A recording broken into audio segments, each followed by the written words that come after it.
Cumprimento a todos com a paz de nosso Senhor e Salvador Jesus Cristo. Que o Senhor nosso Deus nos abençoe, abençoe sua casa, a sua vida e a sua família. Hoje nós vamos falar um assunto muito maravilhoso, dando continuidade ao estudo das igrejas do Apocalipse. E eu vou falar sobre a segunda igreja, que era a igreja de Esmirna. E essa referência dessa igreja está em Apocalipse capítulo 2, versículo 8 ao 11. Nós vamos já entrar no texto. Mas eu quero aqui só citar um ponto que é importante. Esmirna, cuja etimologia da palavra significa perfume, cheiro suave de mirra. E a mirra, assim como o nardo, que além de terem eficácia de cunho medicinal e terapêutico, eram, vamos dizer, especiarias de grande valia. E uma delas, que foi o nardo, foi utilizada para ungir os pés do Senhor Jesus Cristo. Era caríssimo, um frasco de nardo.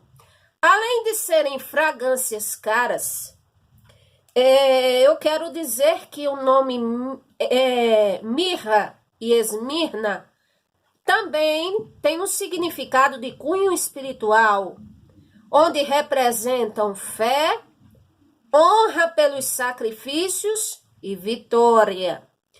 E como o nome desta igreja aqui é Esmirna, que é ao mesmo significado de mirra, então eu quis colocar este ponto e é considerado importante considerar este parágrafo único, porque se concilia com o teor da carta de Esmirna, pelo que a igreja estava passando, pelo que o Senhor observava dela e pelo que eles iam passar. Então, assim, o significado do nome dessa igreja e o significado da mirra tem, assim, uma conciliação com a história dessa igreja. E aqui eu exponho o teor desta carta, que não é grande, mas analiso ela, o seu teor, em cinco pontos. E o primeiro ponto é a autoridade do Criador desta carta. Olha o que diz aqui, versículo 8. E ao anjo da igreja que está em Esmirna, escreve: isto diz o primeiro e o último, que foi morto e reviveu. Ou seja, aqui quem está falando, as palavras vinham de quem? Daquele que é o primeiro e o último, do que foi morto e reviveu. E quem é este que escreveu esta carta com o próprio punho, podemos dizer, para a igreja de Esmirna? O Senhor Jesus Cristo, onde a Bíblia diz que ele é Rei dos Reis, Senhor dos Senhores, o único e verdadeiro Deus. Primeira Epístola de João, capítulo 5, versículo 20. Aquele em que somente nele se há salvação. Atos 4, versículo 12. O juiz justo, Salmo 75, versículo 7. O que doou a sua vida e o que foi capaz de tomá-la de volta, como ele disse, Evangelho de João 10, 18, nos Evangelhos. Ele disse: ninguém tira a vida de mim, mas eu simplesmente a dou, e ao mesmo tempo eu tenho o poder de tomá-la de volta. E para fazer isto, tinha que ter um poder acima da morte, e só o Senhor Jesus Cristo. Glória a Deus. Aquele que disse que aniquilaria um dia o anticristo com o sopro da sua boca, e está em 2 Tessalonicenses, capítulo 2, versículo 8. E então será revelado o iníquo, a quem o Senhor, pelo assopro da sua boca, e aniquilará pelo esplendor da sua vinda. Então, quando se diz acerca do Senhor Jesus Cristo, o primeiro e o último que foi morto e que reviveu, ele aqui está falando do que ele passou por nós, está também relatando que ele é único e poderoso e verdadeiro Deus, foi o único que fez isso. Está aqui afirmando categoricamente a sua eternidade, o seu poder, e que além disso conhece muito bem o passado mais primórdio do globo Terra e da raça humana, também sabe o presente, sabe o que nos é oculto e sabe o futuro. Então foi este o Senhor Jesus Cristo que escreveu a carta a Esmirna. Glória ao nome do Senhor, aquele o qual nele se edifica a igreja. Ele é o fundamento da igreja, o Senhor Jesus Cristo. Agora vamos ver aqui, segundo ponto, a natureza da igreja de Esmirna. Versículo 9, o Senhor diz: eu sei as tuas obras e tribulação e pobreza, mas tu és rico. E a blasfêmia dos que dizem judeus e não são, mas são a sinagoga de Satanás. Muito bem, a natureza da igreja de Esmirna, descrita pelo próprio Criador, o Senhor que redigiu a carta, o dono da igreja, que é o Senhor Jesus Cristo, o dono de sua obra e aquele que é o rei do seu reino, o Senhor Jesus Cristo. Ele dizia àquela igreja de Esmirna: eu sei as tuas obras. Aqui vem uma palavra do grego que é gnosko, que quer dizer eu percebo, eu prescruto, eu sondo e observo muito bem as tuas obras. Sei de tudo, que realmente vocês trabalham em prol do meu reino. E o Senhor disse a eles: e a tribulação? Ou seja, o Senhor sabia que aquela igreja passava por tribulações. E esse nome, tribulações, descreve todos os tipos de aflições, problemas, e principalmente é proveniente do externo. Ou seja, pressões que vêm de fora. É assim. E neste tempo a qual existia essa igreja de Esmirna, era um tempo onde estava ao mesmo tempo acontecendo um grande número de mártires por causa da fé no Senhor Jesus Cristo. Então aqui o Senhor está dizendo: eu sei as tuas obras e a tribulação, e dizia assim: a pobreza, mas tu és rico. O que significa isso? Ou seja, a pobreza, porque a cidade de Esmirna, localizada ao sul da Turquia, e que hoje tem o nome de Izmir, e que é a maior cidade da Turquia, sempre foi uma cidade rica, sempre foi uma cidade muito bem relacionada acerca das, vamos dizer, do comércio, das transações comerciais. Mas acontece que os cristãos daquela igreja, eles eram, vamos dizer assim, discriminados por causa da sua fé no Senhor Jesus, por terem optado em seguir ao Senhor Jesus pela fé. Então eles eram discriminados e por isso eram pobres materialmente.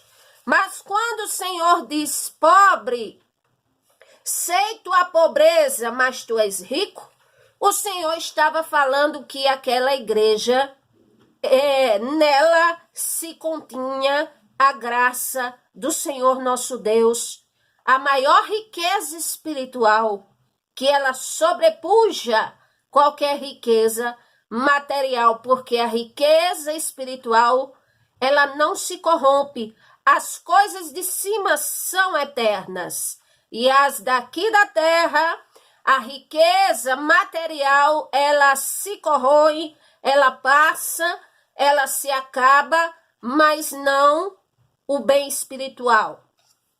E para lembrar este ponto, eu quero ler aqui 2 versículos maravilhosos para as nossas vidas. Primeiro é Provérbios capítulo 13, versículo 7, que diz assim: há quem se faça rico, não tendo coisa nenhuma, e há quem se faça pobre, tendo grande riqueza. Então, de que adianta ganhar o mundo inteiro e perder a alma? De que adianta ter tantos recursos, tantas riquezas e ignora o Criador? E no final da conta, se muda o sistema, se muda tudo, ou perde tudo e perde até a vida eterna com o Senhor Jesus Cristo. Então, essa riqueza aí, ela nunca seria capaz de sobrepujar a riqueza eterna. 2 Coríntios capítulo 6, versículo 10 diz: como contristados, mas sempre alegres, como pobres, mas enriquecendo a muitos, como nada tendo, mas possuindo tudo. Então é verdade que passamos tribulações, angústias, tristezas, mas com a graça do Senhor nosso Deus, aquela graça que teve Pedro, que ele olhou para o coxo e disse: eu não tenho ouro nem prata, mas o que eu tenho eu te dou, em nome do Senhor Jesus Cristo, levanta e anda. Ou seja, ele estava cheio da graça, do poder do Espírito Santo. Louvado seja o nome do Senhor. Então ali, Pedro estava possuindo tudo que seria o Senhor na vida dele. Terceiro ponto, o Criador da carta, o Senhor Jesus Cristo, também via o seguinte: no mesmo versículo 9, a parte B, diz assim: e a blasfêmia dos que se dizem judeus, e não são, mas são sinagoga de Satanás. Vejam bem, o Senhor, o Criador da carta, a igreja de Esmirna, também via a blasfêmia dos que se diziam judeus, e não eram judeus como ele gostaria que fosse, mas o Senhor diz: são a sinagoga de Satanás. Por quê? Vou começar a falar para você entender. Na terceira viagem do apóstolo Paulo, ele prega o evangelho em Éfeso e durante 2 anos ele fica ali pregando veementemente numa escola de um certo tirano a palavra do Senhor Jesus, tanto para judeus como para gregos. Atos, capítulo 19, versículo 9 ao 10. Ele passou 2 anos na escola de tirano, pregando para todos que habitavam na Ásia. E acontece que, como sempre, os judeus estavam lá na Ásia, estavam por perto, ficaram no encalço do Senhor Jesus, os fariseus, os saduceus, e aqui agora na Ásia, e certamente era perseguindo o apóstolo Paulo. É tanto que o versículo diz: judeus e não são sinagoga de Satanás, ou seja, porque para começar eram incircuncisos de coração. Eram incircuncisos de coração, haviam perseguido o Senhor Jesus Cristo, queriam matá-lo. Teve momento que gritaram para que libertassem Barrabás ao invés do Senhor Jesus. O Senhor Jesus foi chamado de Beuzebu e de tantas coisas. Quer dizer, esses judeus dessa época eram terríveis. Com isso, o Senhor dizia sobre esses judeus: Dizia assim, Mateus 23, versículo 15, ai de vós, escribas, fariseus, hipócritas, pois que percorreis o mar e a terra para fazer um prosélito, e depois de o terdes feito, fazeis filhos do inferno 2 vezes mais do que vós, condutores cegos. O Senhor dizia mais sobre eles, versículo 17, insensatos, cegos. Então, o Senhor, ele não aprovava a postura daqueles judeus, dos escribas e dos fariseus. Versículo 27 dizia, ai de vós, escribas e fariseus hipócritas, pois que sois semelhantes a sepulcros caiados, que por fora realmente parecem formosos, mas interiormente são cheios de ossos de mortos, de toda imundícia, cheios de hipocrisia, cheios de rapina. O Senhor falava sobre eles. Então, o Criador que sabe todas as coisas. E ainda mais que o Criador disse assim depois disso. Lá no Evangelho de João, capítulo 8, estava o Senhor Jesus pregando e dizendo assim, João 8, versículo 31. O Senhor Jesus dizia aos judeus que criam nele, se vós permanecerdes na minha palavra, verdadeiramente sereis meus discípulos. E conhecereis a verdade vos libertará. Responderam-lhe, somos descendência de Abraão e nunca servimos a ninguém. Como dizes tu, sereis livres? Respondeu-lhe o Senhor Jesus, em verdade vos digo que todo aquele que comete pecado é servo do pecado. E o Senhor disse mais a eles, aqui, louvado seja o nome do Senhor. Versículo 39, e responderam e disseram ao Senhor Jesus, nosso pai é Abraão. Jesus disse-lhe, se fosseis filhos de Abraão, faríeis as obras de Abraão. Mas agora vocês procuram matar-me, a mim, homem que vos tenho dito a verdade, de que Deus tem ouvido. Abraão não fez isso. Aí ele diz, versículo 41, vós sabeis as obras de vosso pai. Disseram-lhe, pois, nós não somos nascidos de prostituição, temos um pai que é Deus.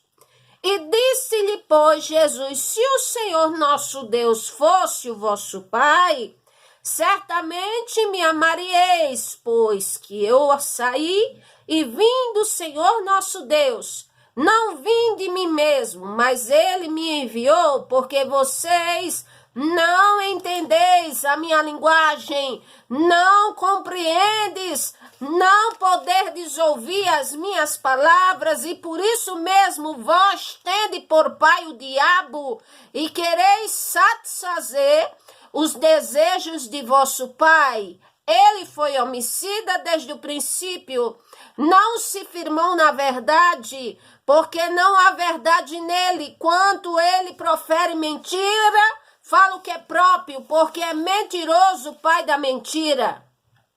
Então, com todos esses relatos de como eram os judeus, os fariseus, os escribas e os saduceus, não é à toa que o Senhor diz aqui, dizem judeus, mas não são sinagogas de Satanás, porque, como sempre, perseguiam o que era do Senhor, não acreditavam naquilo que era do Senhor. Quarto ponto da carta do Senhor à igreja de Esmirna. O Criador de todas as coisas e desta carta sabia que a igreja de Esmirna era rica da graça do Senhor, mas que, contudo, teriam ainda que serem provados. Versículo 10. Nada temas das coisas que há de padecer. Eis que o diabo lançará alguns de vós na prisão, para que sejais tentados, e tereis uma tribulação de 10 dias. Ser fiel até a morte, e dar-te-ei a coroa da vida. Em outras palavras, o Senhor Jesus Cristo estava dizendo à igreja de Esmirna: não temas as coisas que hás de padecer. É como se ele dissesse as palavras do Evangelho de João 14:1. Não se turbe o vosso coração, credes no Senhor nosso Deus, credes em mim. É como se o Senhor estivesse dizendo a eles e dizendo da mesma forma para nós hoje. Evangelho de João 16:33. No mundo tereis aflições, mas tende bom ânimo. E é como se o Senhor dissesse ainda a eles aquilo que está em Mateus capítulo 10, versículo 28, que diz: e não temais os que matam o corpo e não podem matar a alma, temei antes aquele que pode fazer perecer no inferno a alma e o corpo, que é o próprio Senhor. Então o Senhor estava falando essas coisas para eles. Então por isso quero dizer a vocês que quem pensa que ser fiel ao Senhor nosso Deus é isento de problemas e é obrigado a ser próspero financeiramente, está muito equivocado. Em sua vida terrena, o Senhor Jesus Cristo foi tentado, agora isento de, vamos dizer, de pecar. Ele não pecou. Não foi atribuída a ele falta alguma. Quem quiser saber o perfil do Senhor Jesus Cristo com mais detalhes, leia Isaías capítulo 53. Fala que ele não tinha aparência desejável, era homem de dores, experimentado no sofrimento, o mais rejeitado de todos os homens, onde as pessoas não faziam questão dele para nada. Então essa foi a sua vida terrena. E o Senhor disse mais a Esmirna, disse assim: glória ao nome do Senhor. Não temas as coisas que hás de padecer. Eis que o diabo lançará algum de vós na prisão para que sejais tentados, e tereis uma tribulação de 10 dias. Ser fiel até a morte, e dar-te-ei a coroa da vida. Aqui era um tipo de tentação, um tipo de aflição que estava reservada para esta igreja de Esmirna.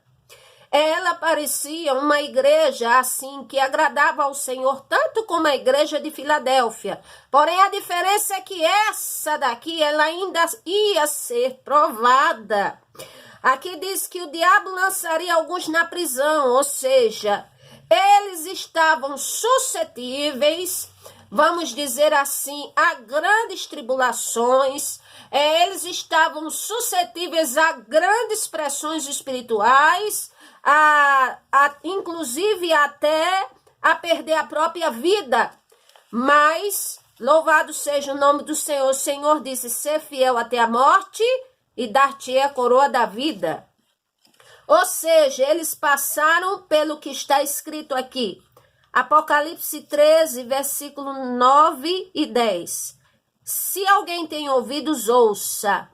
Se alguém leva em cativeiro irá. Se alguém matar a espada, necessário é que pela espada seja morto. Aqui está a paciência e a fé dos santos. Então, eles estavam sendo provados, vamos dizer, no máximo, sobre a fé deles. Então, isso pode acontecer com qualquer um de nós, e já está acontecendo nos dias de hoje, cristãos sendo mortos. Mas a Bíblia diz, no discurso do Senhor Jesus Cristo, na sua predição, falando para os que estavam ouvindo a ele sobre os tempos do fim, ele disse em Mateus 24:13, aquele que perseverar até o fim, este será salvo. Louvado seja o nome do Senhor. Aqui nós lemos Apocalipse e tem outro texto aqui que eu quero ler para vocês. Glória ao nome do Senhor. 2 Timóteo 4, versículo 6. ao versículo 8, foi quando o apóstolo Paulo estava já prevendo a sua morte. Ele disse: eu já estou sendo oferecido como libação de sacrifício, o tempo da minha partida está próximo, combati o bom combate, acabei com a carreira, guardei a fé, e agora aguardo a coroa da justiça, a qual o Senhor, o juiz, me dará naquele dia. Então Paulo, ele tinha consciência de que estava perto da sua partida. E o quinto ponto que vemos de análise desta carta à igreja de Esmirna é que o dono da carta é o dono da igreja e proferiu para esta igreja de Esmirna uma, vamos dizer, uma garantia aos que vencessem. Ele disse, versículo 11, quem tem ouvidos ouça o que o Espírito diz às igrejas. O que vencer não receberá o dano da segunda morte. Ou seja, é o que está em Apocalipse capítulo 20, versículo 6. Bem-aventurado e santo aquele que tem parte na primeira ressurreição. Sobre eles não tem poder a segunda morte, mas serão sacerdotes do Senhor nosso Deus e do Senhor Jesus Cristo, que é do Senhor eles são um só, e reinarão com ele 1000 anos.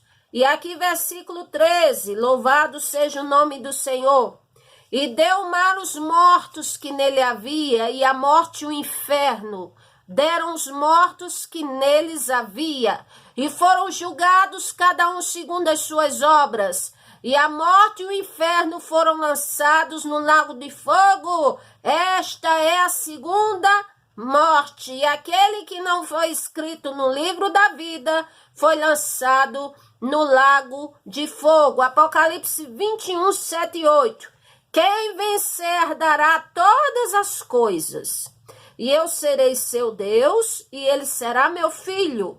Mas quanto, porém, aos tímidos, aos incrédulos, aos abomináveis, aos homicidas, aos fornicadores, aos feiticeiros, aos idólatras e a todos os mentirosos, a sua parte será no lago que arde com fogo e enxofre, que é a segunda morte. Então o Senhor estava dizendo aquela carta: perseverem, porque ao que venceu, que perseverar até o fim será salvo, e ao que vencer, o que passar pela tribulação e for aprovado, não passará pelo dano da segunda morte. O qual é a segunda morte? Inferno, e depois a morte e o inferno sendo lançados no lago de fogo e enxofre. Que o Senhor nos ajude. Glória ao nome do Senhor. E próximo vídeo estarei falando sobre a terceira carta à igreja de Pérgamo.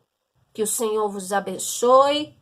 Oremos uns pelos outros, a favor de uns pelos outros, e no nome do Senhor e Salvador Jesus Cristo, que venhamos ter vitória e que nossos parentes e familiares se venham para o Senhor Jesus Cristo e que venhamos a manter a nossa fé até o fim para a glória do Senhor. Que o Senhor vos abençoe. Amém. Graças a Deus.